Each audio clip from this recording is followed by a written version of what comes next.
4. The Importance of Listening. Sarah Kim, Douglas Marshall, June Pulliam, Victoria Vanist, and James Jurgen. Chapter Overview. 4. The Importance of Listening. 4.1. Learning Objectives and Key Terms. 4.2. Importance of Listening. 4.3. Listening versus Hearing. 4.4. Listening Styles. 4.5. Why Listening is Difficult. 4.6. Stages of Listening. 4.7. Listening Critically. 4.1. Learning Objectives and Key Terms. Describe the differences between listening and hearing. Explain the benefits of listening. Discern between the different listening styles. Identify the types of noise that can affect a listener's ability to attend to a message. Describe how a listener's attention span can limit the listener's ability to attend to a speaker's message. Analyze how a listener's personal biases can influence her or his ability to attend to a message. Define receiver apprehension and the impact it can have on a listener's ability to attend to a message. List and explain the different stages of listening. Understand the two types of feedback listeners give to speakers. Define and explain critical listening and its importance in the public speaking context. Understand 6 distinct ways to improve your ability to critically listen to speeches. Evaluate what it means to be an ethical listener.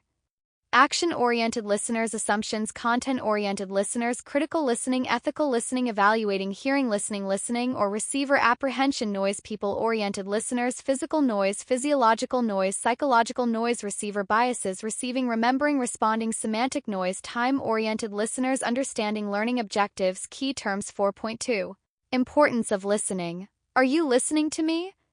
This question is often asked because the speaker thinks the listener is nodding off or daydreaming. We sometimes think that listening means we only have to sit back, stay barely awake, and let a speaker's words wash over us. While many Americans look upon being active as something to admire, to engage in, and to excel at, listening is often understood as a passive activity. Oh, the Oprah magazine featured a cover article with the title, "How to Talk So People Really Listen: 4 Ways to Make Yourself Heard." This title leads us to expect a list of ways to leave the listening to others and insist that they do so, but the article contains a surprise ending. The final piece of advice is this: you can't go wrong by showing interest in what other people say and making them feel important. In other words, the better you listen, the more you'll be listened to.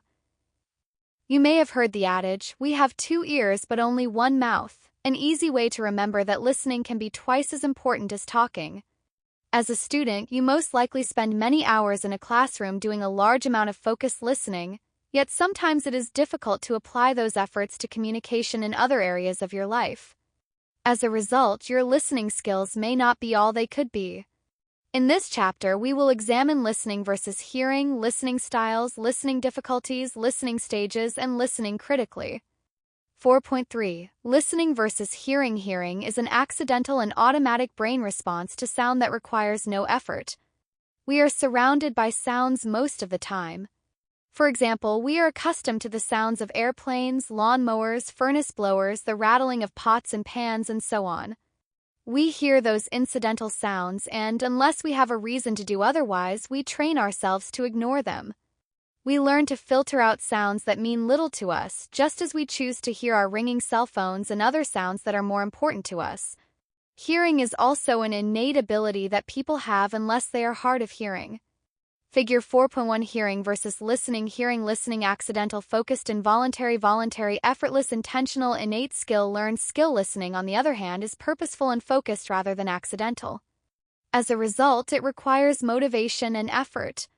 Listening, at its best, is active, focused, concentrated attention for the purpose of understanding the meanings expressed by a speaker. We do not always listen at our best, and not everyone has an ability to listen, and individuals vary in their listening skills.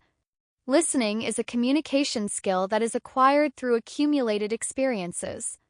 Later in this chapter, we will examine some of the reasons why and some strategies for becoming more active critical listeners. Benefits of listening. Listening should not be taken for granted.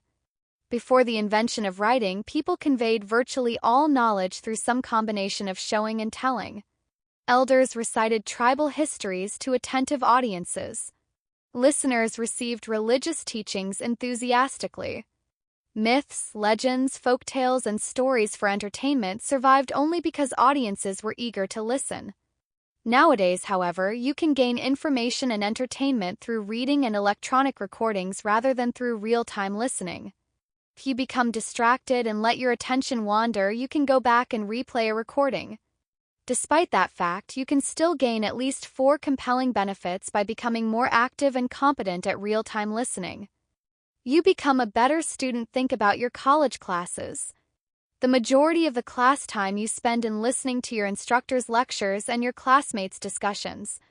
When you focus on the material presented in a classroom, you will be able to identify not only the words used in a lecture but their emphasis and their more complex meanings.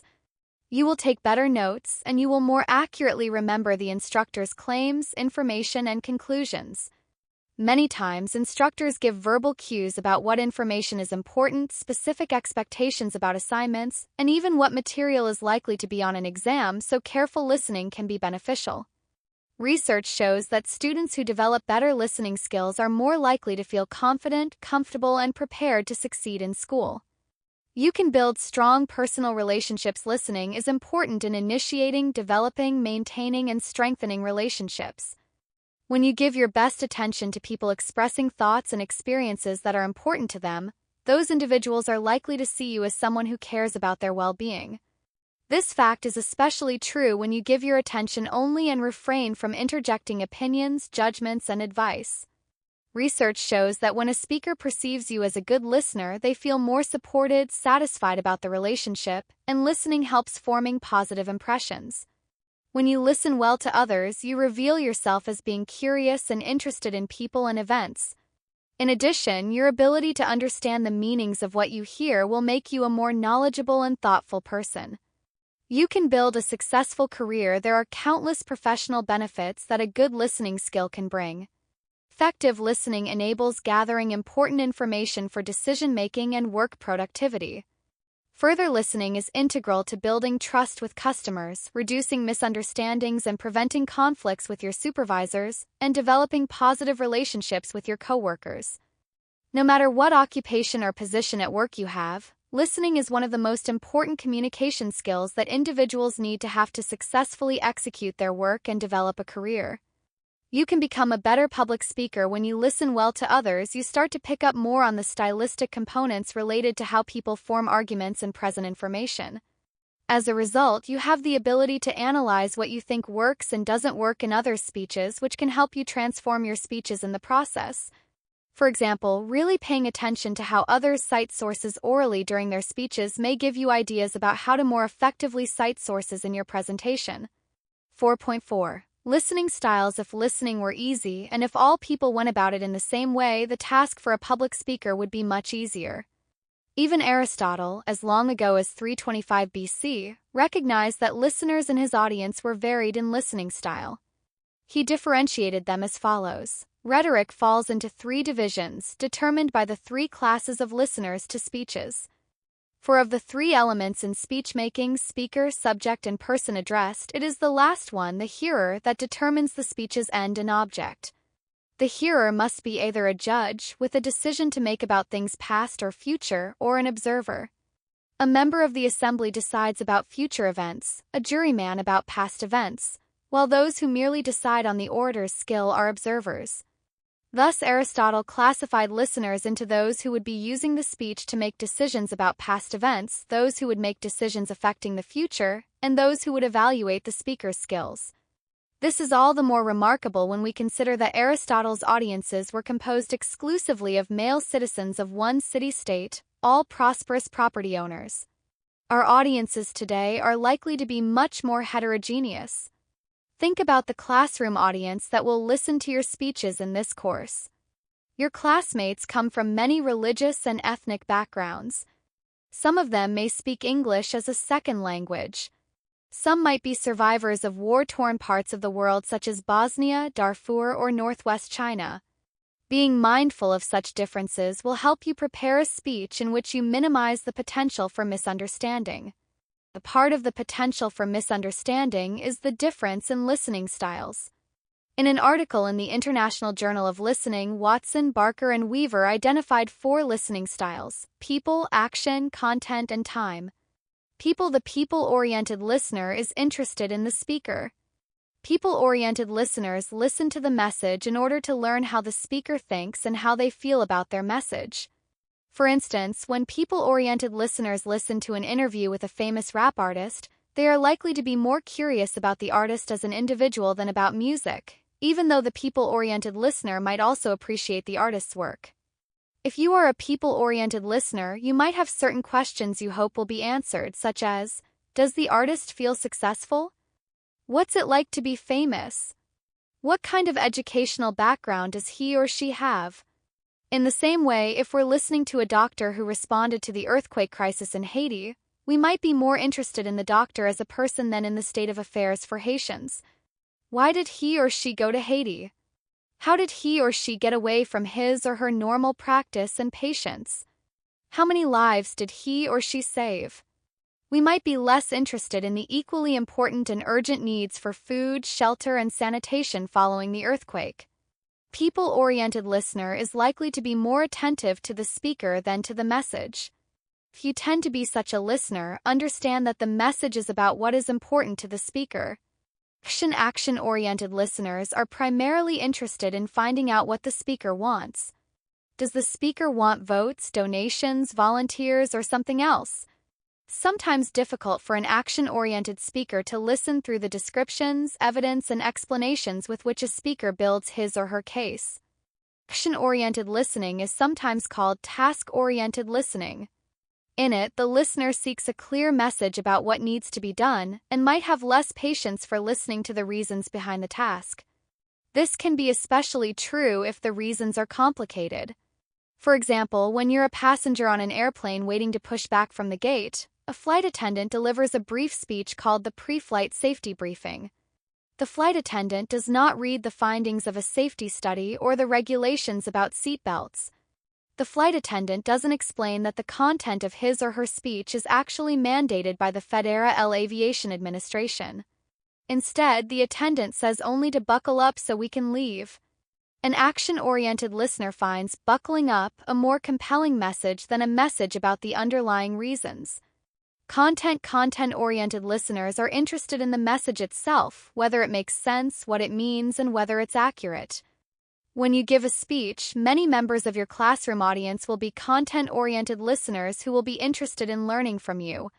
You therefore have an obligation to represent the truth in the fullest way you can. You can emphasize an idea, but if you exaggerate, you could lose credibility in the minds of your content-oriented audience.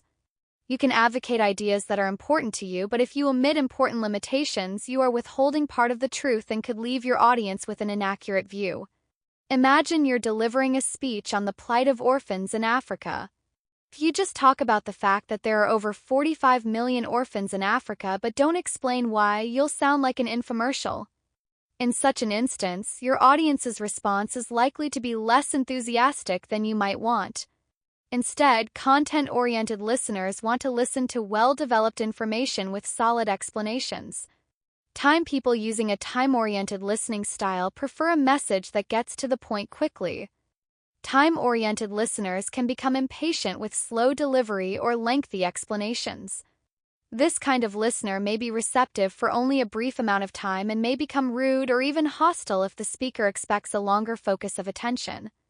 Time-oriented listeners convey their impatience through eye-rolling, shifting about in their seats, checking their cell phones, and other inappropriate behaviors. If you've been asked to speak to a group of middle school students, you need to realize that their attention spans are simply not as long as those of college students. This is an important reason speeches to young audiences must be shorter, or broken up by more variety than speeches to adults. In your professional future, some of your audience members will have real time constraints, not merely perceived ones. Imagine that you've been asked to deliver a speech on a new project to the board of directors of a local corporation. Chances are the people on the board of directors are all pressed for time. If your speech is long and filled with overly detailed information, time-oriented listeners will simply start to tune you out as you're speaking. Obviously, if time-oriented listeners start tuning you out, they will not be listening to your message. This is not the same thing as being a time-oriented listener who might be less interested in the message content than in its length. 4.5. Why listening is difficult at times. Everyone has difficulty staying completely focused during a lengthy presentation. We can sometimes have difficulty listening to even relatively brief messages. Some of the factors that interfere with good listening might exist beyond our control, but others are manageable. It's helpful to be aware of these factors so that they interfere as little as possible with understanding the message. Noise is one of the biggest factors to interfere with listening. It can be defined as anything that interferes with your ability to attend to and understand a message. There are many kinds of noise, but we will focus on only the 4 you are most likely to encounter in public speaking situations: physical noise, psychological noise, physiological noise, and semantic noise. Physical noise consists of various sounds in an environment that interfere with a source's ability to hear. Construction noises right outside a window, planes flying directly overhead, or loud music in the next room can make it difficult to hear the message being presented by a speaker even if a microphone is being used. It is sometimes possible to manage the context to reduce the noise. Closing a window might be helpful. Asking the people in the next room to turn their music down might be possible. Changing to a new location is more difficult as it involves finding a new location and having everyone get there. Psychological noise consists of distractions to a speaker's message caused by a receiver's internal thoughts. For example, if you are preoccupied with personal problems, it is difficult to give your full attention to understanding the meanings of a message. The presence of another person to whom you feel attracted, or perhaps a person you dislike intensely, can also be psychosocial noise that draws your attention away from the message. Physiological noise consists of distractions to a speaker's message caused by a listener's own body. Maybe you're listening to a speech in class around noon and you haven't eaten anything. Your stomach may be growling and your desk is starting to look tasty. Maybe the room is cold and you're thinking more about how to keep warm than about what the speaker is saying. In either case, your body can distract you from attending to the information being presented. Semantic noise occurs when a receiver experiences confusion over the meaning of a source's word choice. While you are attempting to understand a particular word or phrase, the speaker continues to present the message. While you are struggling with a word interpretation, you are distracted from listening to the rest of the message. One of the authors was listening to a speaker who mentioned using a sweeper to clean carpeting. The author was confused, as she did not see how a broom would be effective in cleaning carpeting. Later, the author found out that the speaker was using the word sweeper to refer to a vacuum cleaner. However, in the meantime, her listening was hurt by her inability to understand what the speaker meant. Another example of semantic noise is euphemism. Euphemism is diplomatic language used for delivering unpleasant information. For instance, if someone is said to be flexible with the truth, it might take us a moment to understand that the speaker means this person sometimes lies. Many distractions are the fault of neither the listener nor the speaker. However, when you are the speaker, being aware of these sources of noise can help you reduce some of the noise that interferes with your audience's ability to understand you. Attention span: a person can only maintain focused attention for a finite length of time. In his 1985 book Amusing Ourselves to Death, Public Discourse in the Age of Show Business, New York University's Steinhardt School of Education professor Neil Postman argued that modern audiences have lost the ability to sustain attention to a message. More recently, researchers have engaged in an ongoing debate over whether internet use is detrimental to attention span. Whether or not these concerns are well-founded, you have probably noticed that even when your attention is glued to something in which you are deeply interested, every now and then you pause to do something else, such as getting a drink of water, stretching, or looking out the window. The limits of the human attention span can interfere with listening, but listeners and speakers can use strategies to prevent this interference. As many classroom instructors know, listeners will readily renew their attention when the presentation includes frequent breaks in pacing. For example, a 50 to 75-minute class session might include some lecture material alternated with questions for class discussion, video clips, handouts, and demonstrations. Instructors who are adept at holding listeners' attention also move about the front of the room, writing on the board, drawing diagrams, and intermittently using slide transparencies or PowerPoint slides. If you have instructors who do a good job of keeping your attention, they are positive role models showing strategies you can use to accommodate the limitations of your audience's attention span.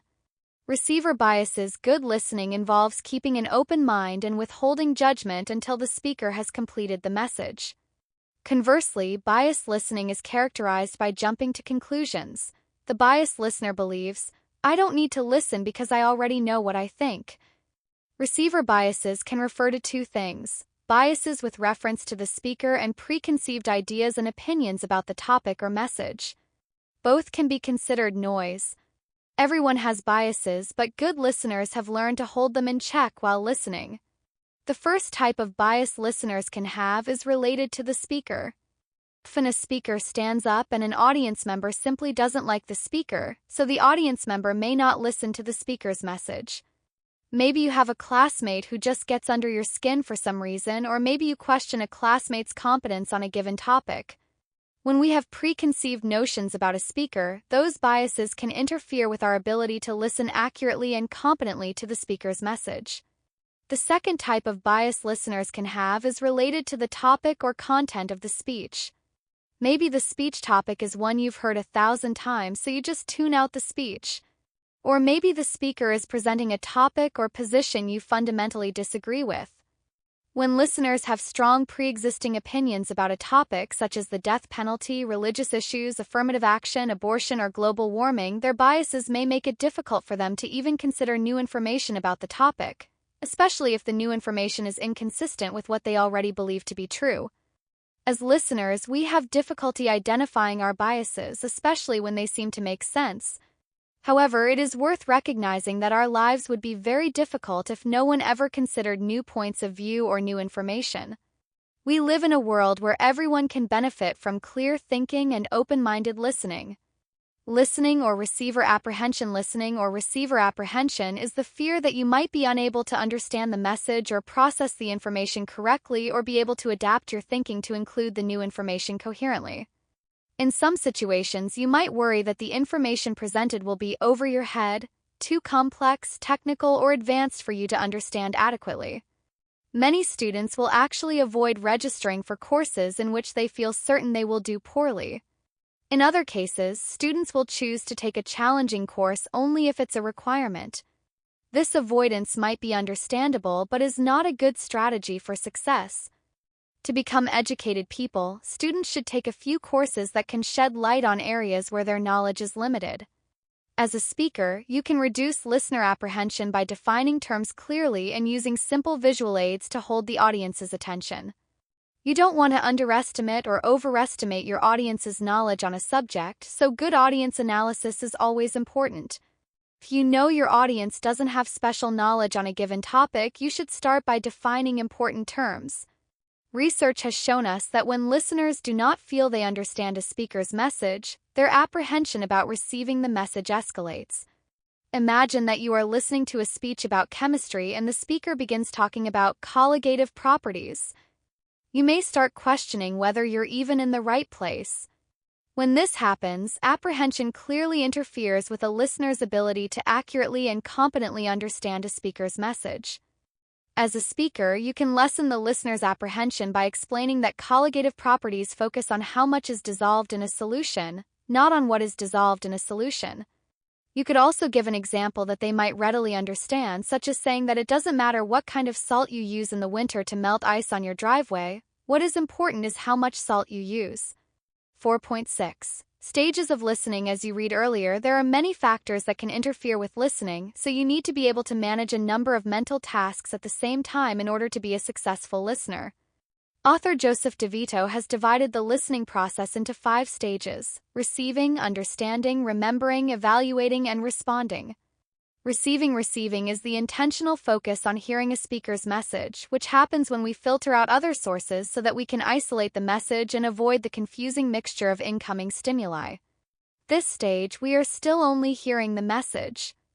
Notice in Figure 4.3 stages of listening that this stage is represented by the ear because it is the primary tool involved with this stage of the listening process. One of the authors of this book recalls attending a political rally for a presidential candidate at which about 5,000 people were crowded into an outdoor amphitheater. When the candidate finally started speaking, the cheering and yelling was so loud that the candidate couldn't be heard easily despite using a speaker system. In this example, our co-author had difficulty receiving the message because of the external noise.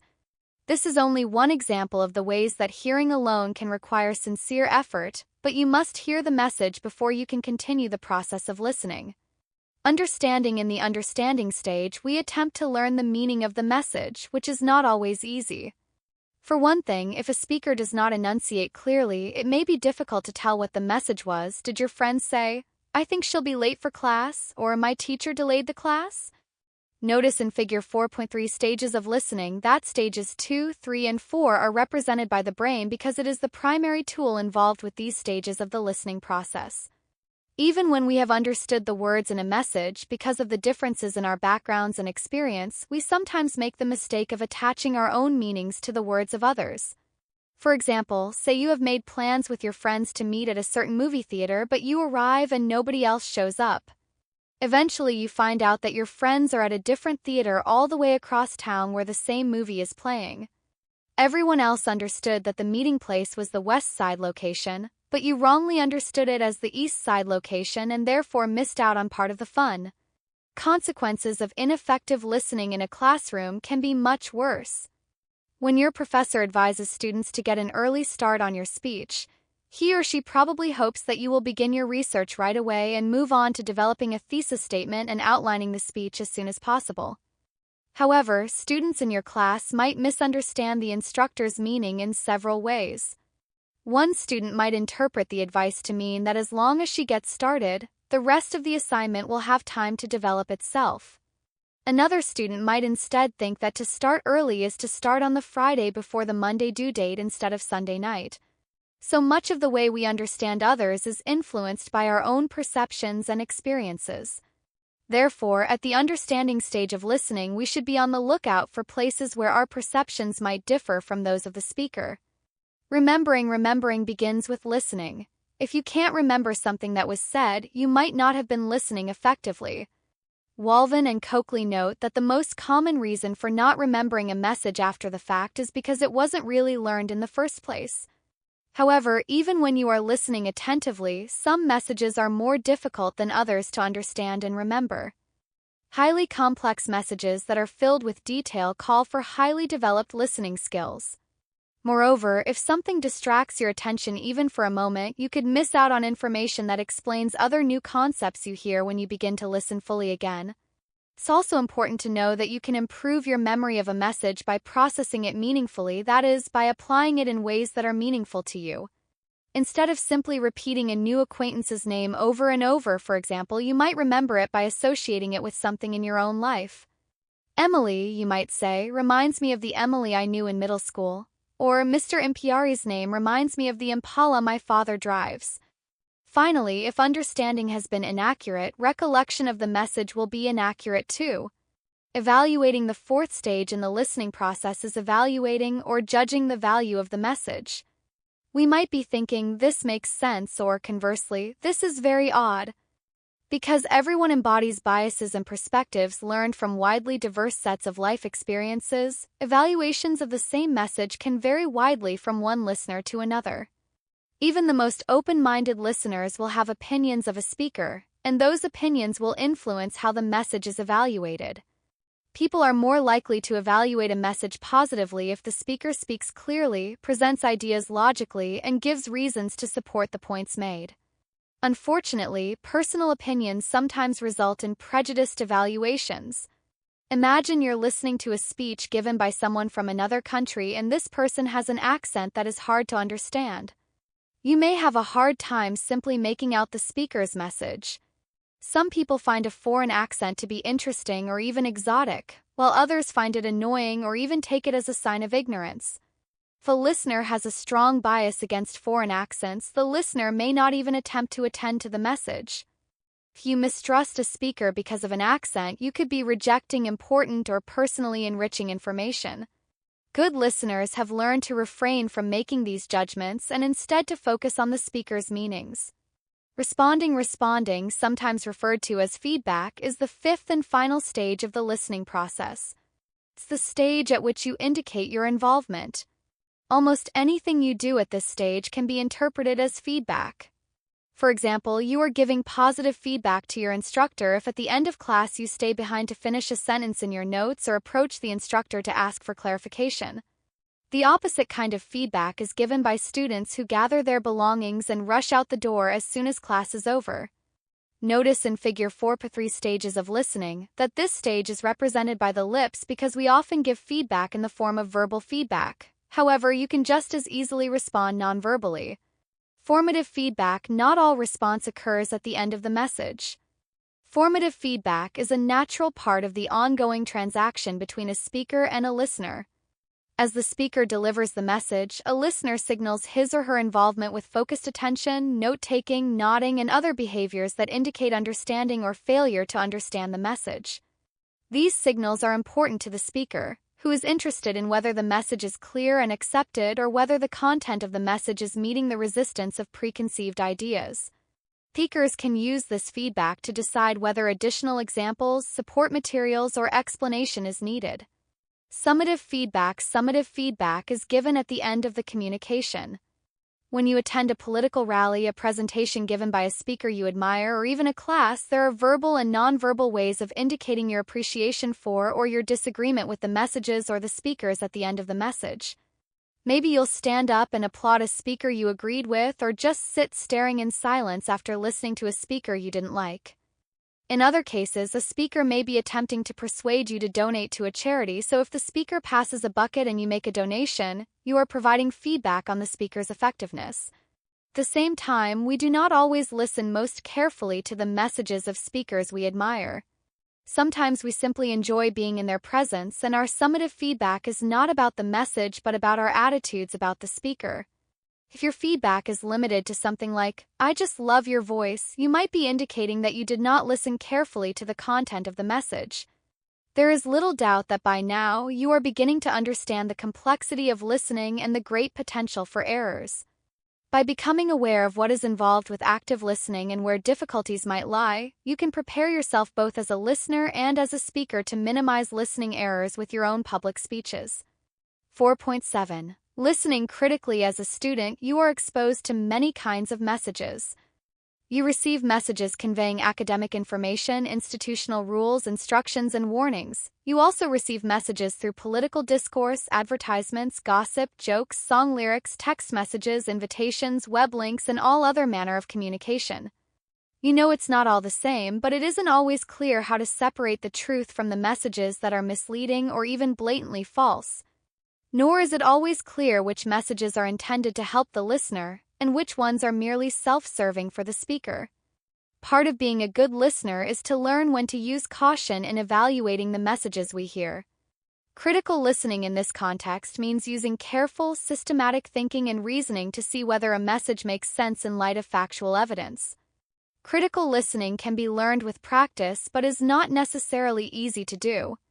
Some people never learn this skill. Instead, they take every message at face value even when those messages are in conflict with their knowledge.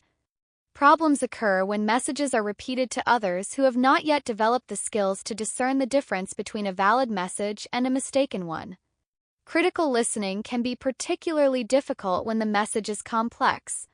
Unfortunately, some speakers may make their messages intentionally complex to avoid critical scrutiny. For example, a city treasurer giving a budget presentation might use very large words and technical jargon, which make it difficult for listeners to understand the proposed budget and ask probing questions. 6 ways to improve your critical listening. Critical listening is first and foremost a skill that can be learned and improved. In this section, we are going to explore 6 different techniques you can use to become a more critical listener. Recognizing the difference between facts and opinions. Senator Daniel Patrick Moynihan is credited with saying, "Everyone is entitled to their own opinions, but they are not entitled to their own facts." Part of critical listening is learning to separate opinions from facts, and this works two ways. Critical listeners are aware of whether a speaker is delivering a factual message or a message based on opinion, and they are also aware of the interplay between their own opinions and facts as they listen to messages. In American politics, the issue of healthcare reform is heavily laden with both opinions and facts, and it is extremely difficult to sort some of them out. A clash of fact versus opinion happened on September 9, 2010, during President Obama's nationally televised speech to a joint session of Congress outlining his healthcare reform plan. In this speech, President Obama responded to several rumors about the plan, including the claim that our reform effort will ensure illegal immigrants. This, too, is false. The reforms I'm proposing would not apply to those who are here illegally. At this point, one congressman yelled out, "You lie!" Clearly, this congressman did not have a very high opinion of either the healthcare reform plan or the president. However, when the nonpartisan watch group factcheck.org examined the language of the proposed bill, they found that it had a section titled, "No Federal Payment for Undocumented Aliens." Often when people have a negative opinion about a topic, they are unwilling to accept facts. Instead, they question all aspects of the speech and have a negative predisposition toward both the speech and the speaker. This is not to say that speakers should not express their opinions. Many of the greatest speeches in history include personal opinions. Consider, for example, Martin Luther King Jr.'s famous "I Have a Dream" speech, in which he expressed his personal wish for the future of American society. Critical listeners may agree or disagree with a speaker's opinions, but the point is that they know when a message they are hearing is based on opinion and when it is factual. Uncovering assumptions: if something is factual, supporting evidence exists. However, we still need to be careful about what evidence does and does not mean. Assumptions are gaps in a logical sequence that listeners passively fill with their own ideas and opinions and may or may not be accurate. When listening to a public speech, you may find yourself being asked to assume something is a fact when in reality many people question that fact. For example, suppose you're listening to a speech on weight loss. The speaker talks about how people who are overweight are simply not motivated or lack the self-discipline to lose weight. The speaker has built the speech on the assumption that motivation and self-discipline are the only reasons why people can't lose weight. You may think to yourself, what about genetics? By listening critically, you will be more likely to notice unwarranted assumptions in a speech, which may prompt you to question the speaker if questions are taken or to do further research to examine the validity of the speaker's assumptions. If, however, you sit passively by and let the speaker's assumptions go unchallenged, you may find yourself persuaded by information that is not factual. When you listen critically to a speech, you might hear information that appears unsupported by evidence. You shouldn't accept that information unconditionally. You would accept it under the condition that the speaker offers credible evidence that directly supports it. Be open to new ideas. Sometimes people are so fully invested in their perceptions of the world that they are unable to listen receptively to messages that make sense and would be of great benefit to them. Human progress has been possible, sometimes against great odds, because of the mental curiosity and discernment of a few people. In the late 1700s, when the technique of vaccination to prevent smallpox was introduced, it was opposed by both medical professionals and everyday citizens who staged public protests. More than 2 centuries later, vaccinations against smallpox, diphtheria, polio, and other infectious diseases have saved countless lives, yet popular opposition continues. In the world of public speaking, we must be open to new ideas. Let's face it, people have a tendency to filter out information they disagree with and to filter in information that supports what they already believe. Nicholas Copernicus was a 16th-century astronomer who dared to publish a treatise explaining that the Earth revolves around the Sun, which was a violation of Catholic doctrine. Copernicus's astronomical findings were labeled heretical and his treatise banned because a group of people at the time were not open to new ideas. In May of 2010, almost 500 years after his death, the Roman Catholic Church admitted its error and reburied his remains with the full rites of Catholic burial. While the Copernicus case is a fairly dramatic reversal, listeners should always be open to new ideas. We are not suggesting that you have to agree with every idea that you are faced with in life. Rather, we are suggesting that you at least listen to the message and then evaluate the message. Rely on reason and common sense. If you are listening to a speech and your common sense tells you that the message is illogical, you very well might be right. You should be thinking about whether the speech seems credible and coherent. In this way, your use of common sense can act as a warning system for you. One of our co-authors once heard a speech on the environmental hazards of fireworks. The speaker argued that fireworks were environmentally hazardous because of litter. Although there is certainly some paper that makes it to the ground before burning up, the amount of litter created by fireworks displays is relatively small compared to other sources of litter, including trash left behind by all the spectators watching fireworks at public parks and other venues. It just does not make sense to identify a few bits of charred paper as a major environmental hazard. If the message is inconsistent with things you already know, if the argument is illogical, or if the language is exaggerated, you should investigate the issues before accepting or rejecting the message. Often, you will not be able to take this step during the presentation of the message. It may take longer to collect enough knowledge to make that decision for yourself. However, when you are the speaker, you should not substitute common sense for evidence. That's why during a speech it's necessary to cite the authority of scholars whose research is irrefutable, or at least highly credible. It is all too easy to make a mistake in reasoning, sometimes called fallacy, in stating your case. One of the most common fallacies is post hoc, ergo propter hoc, a common-sense form of logic that translates roughly as after the fact, therefore because of the fact. The argument says that if A happened first, followed by B, then A caused B. We know the outcome cannot occur earlier than the cause, but we also know that the two events might be related indirectly or that causality works in a different direction. For instance, imagine a speaker arguing that because the sun rises after a rooster's crow, the rooster caused the sun to rise. This argument is clearly illogical because roosters crow many times each day, and the sun's rising and setting do not change according to crowing or lack thereof. But the two events are related in a different way. Roosters tend to wake up and begin crowing at first light, about 45 minutes before sunrise. Thus, it is the impending sunrise that causes the pre-dawn crowing.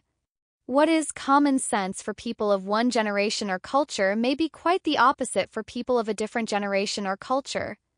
Thus, it is important not to assume that your audience shares the beliefs that are, for you, common sense.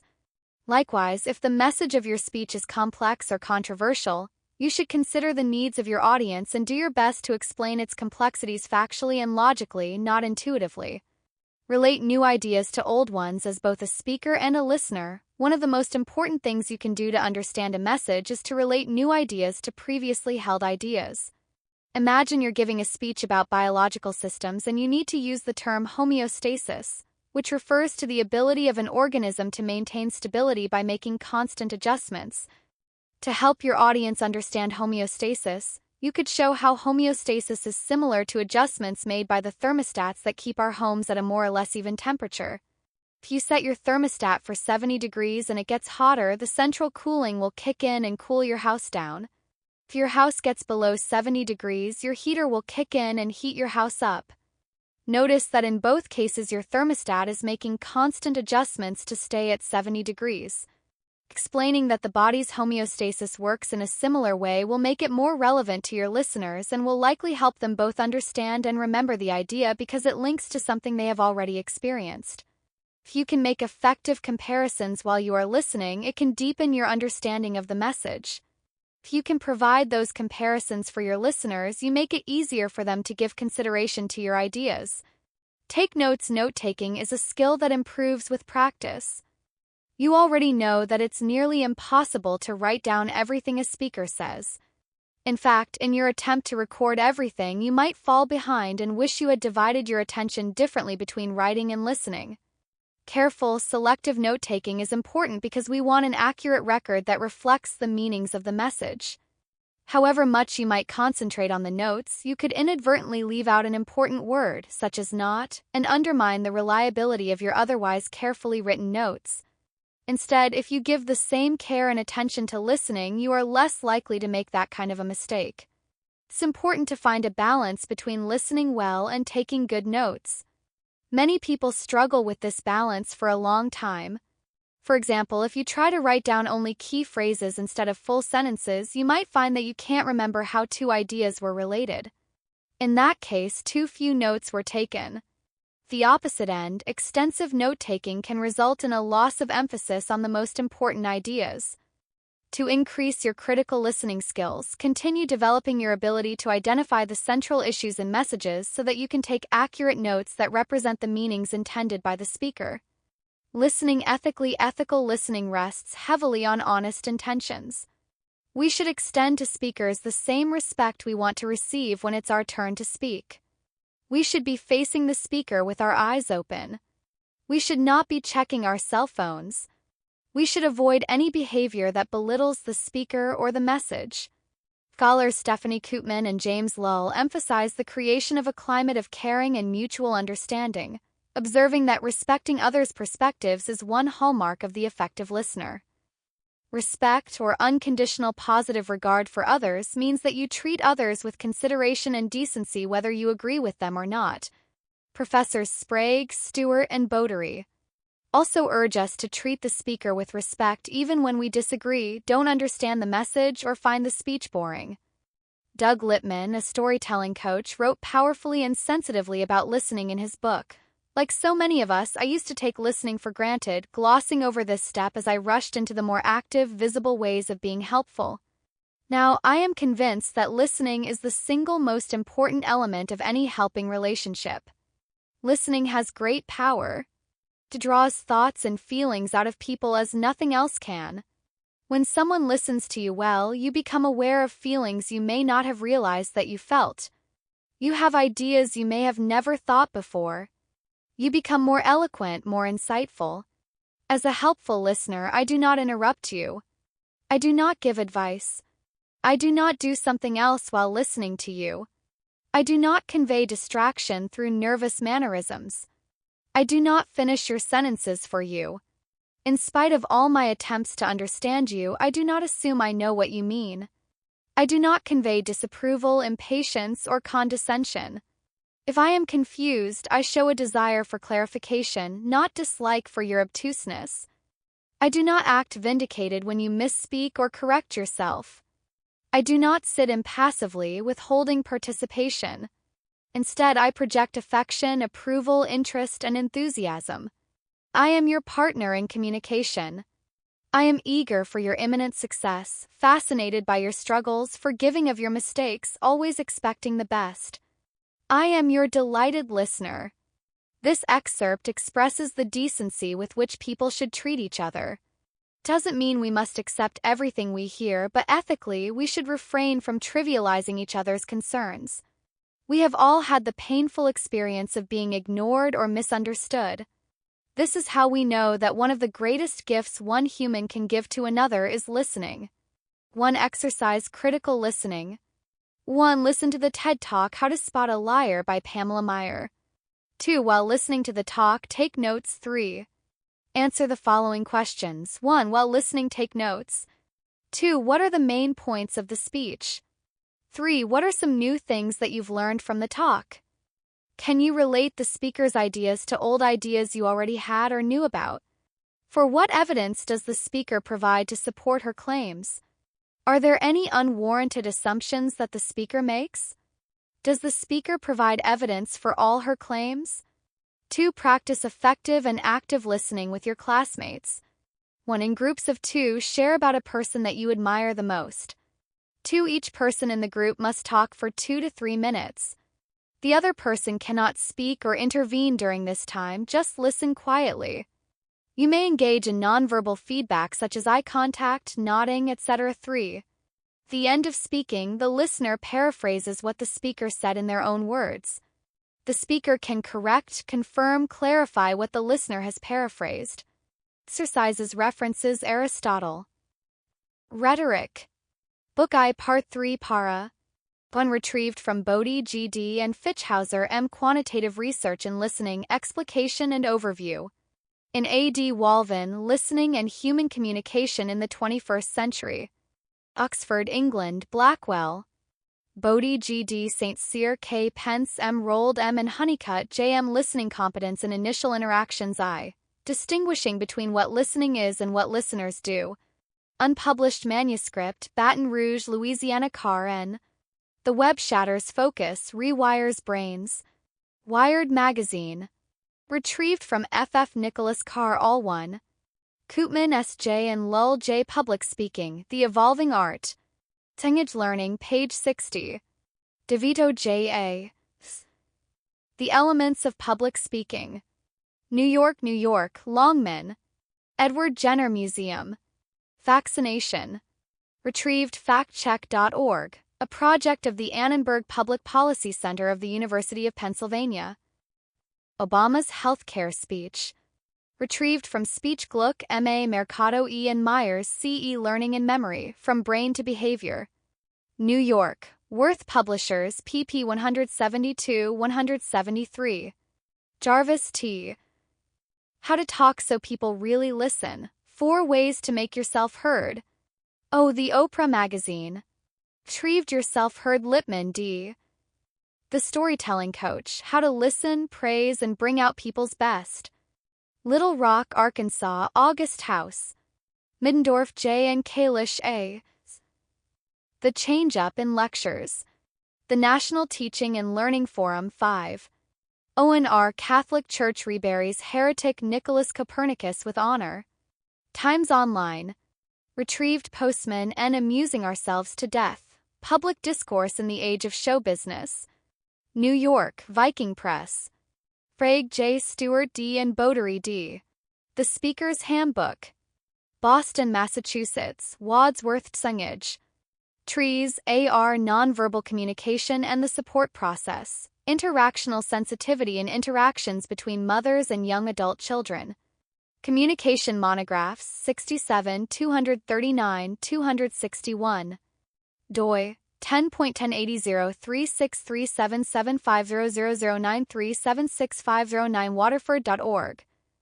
The Value of Listening in the Classroom. How to Teach Your Students Active Listening. Retrieved from the Classroom. Watson K.W. Barker L.L. and Weaver J.B. 3. The Listening Styles Profile. Development and Validation of an Instrument to Assess 4 Listening Styles. International Journal of Listening 9-1-13. Watson K.W. and Barker L.L. Watson-Barker Listening Test. New Orleans, Louisiana. Spectra Inc. Wheelis L.R. An Investigation of Receiver Apprehension and Social Context Dimensions of Communication Apprehension. Speech Teacher 24, 261-268. Wikiquote. Daniel Patrick Moynihan. Retrieved Walvin A. and Coakley C.G. Listening. Boston, Massachusetts, McGraw-Hill.